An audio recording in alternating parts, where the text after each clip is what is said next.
Recibimos ahora al reconocido economista Fausto Espotorno, que es del estudio de Orlando Ferreres y Asociados. Bienvenido, Fausto, ¿cómo le va? Muchas gracias por la invitación. Bueno, arranquemos con tarifas, el tema del cual estamos todos pendientes. Mañana se vota en el Senado. Si se aprueba, ¿qué consecuencias genera? Si se aprueba, espero que lo vete el presidente, que es lo que dijo el presidente, porque las consecuencias serían negativas.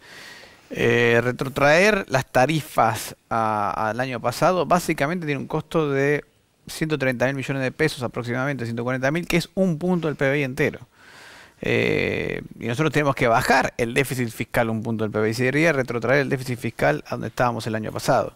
Y no tenemos los fondos para hacerlo, con lo cual eso se tiene que pagar de alguna manera. O lo pagamos con más emisión monetaria, o lo pagamos con más deuda, o hay que pedirle más plata al FMI, pero claramente no queremos ir por ninguna de esas opciones. Entonces,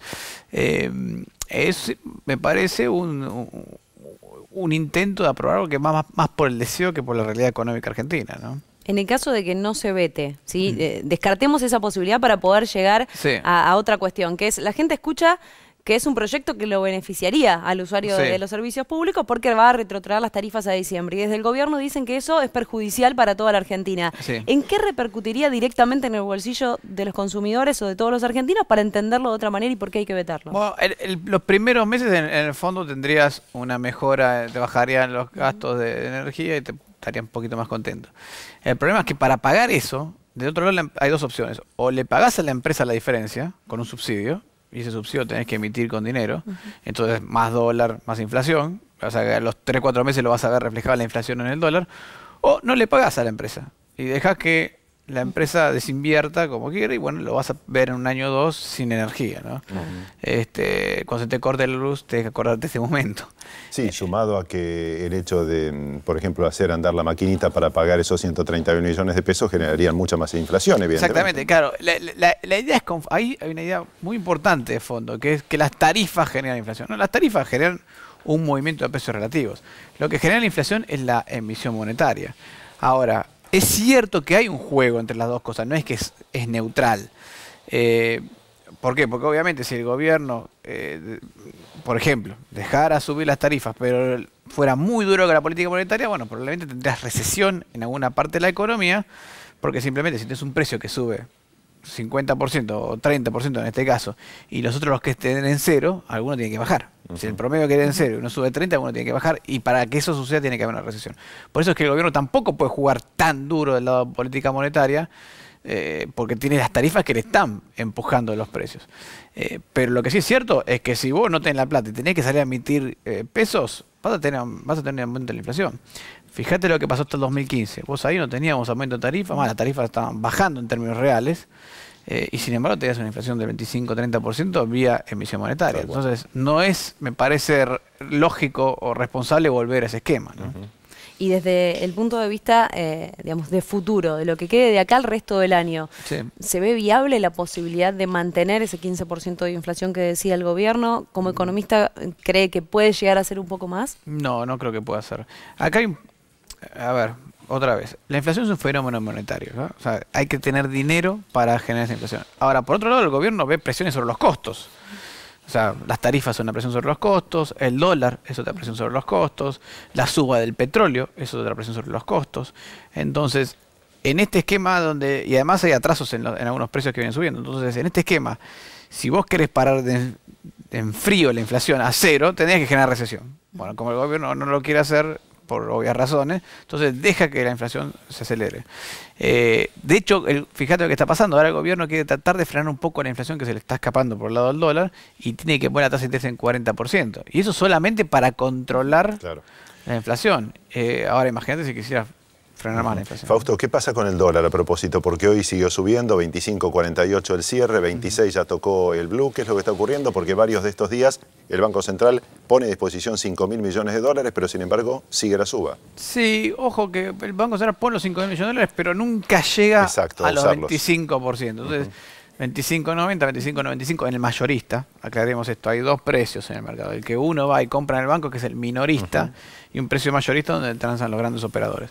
Bueno, el Banco Central se pone como un gran operador en 25.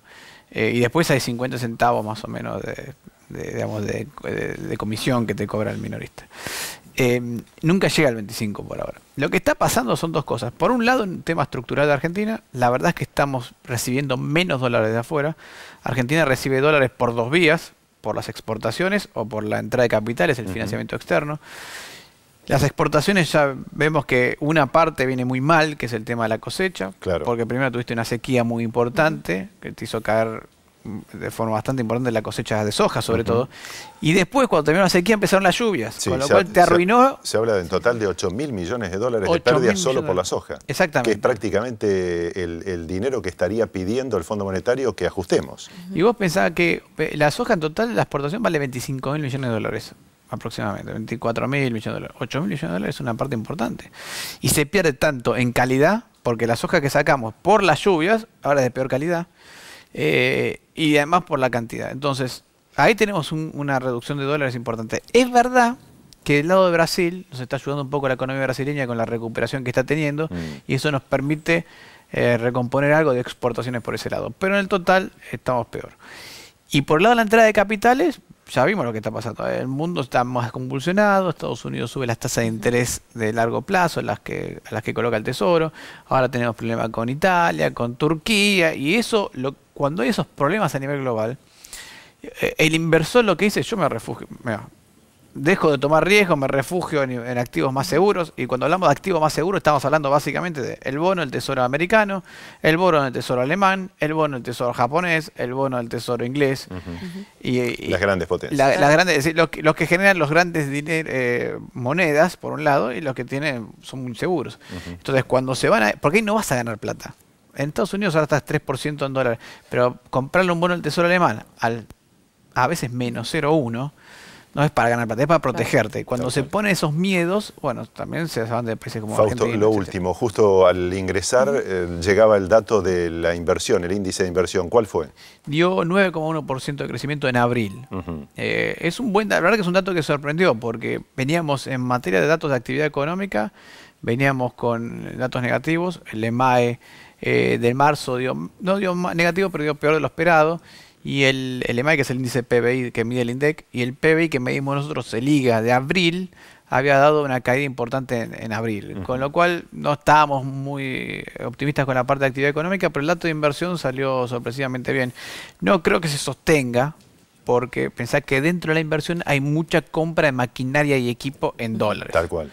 Al subir el dólar, para los próximos meses va a ser mucho más caro comprar la maquinaria de equipo, con lo cual no sé si se va a mantener esa tasa de crecimiento, pero los números siguen siendo bastante buenos en ese sentido. Fausto, muchísimas gracias. De nada. Fausto Espotorno es economista del estudio de Orlando Ferreres y Asociados. Con él vamos a la pausa, enseguida seguimos con el noticiero central de la TV Pública.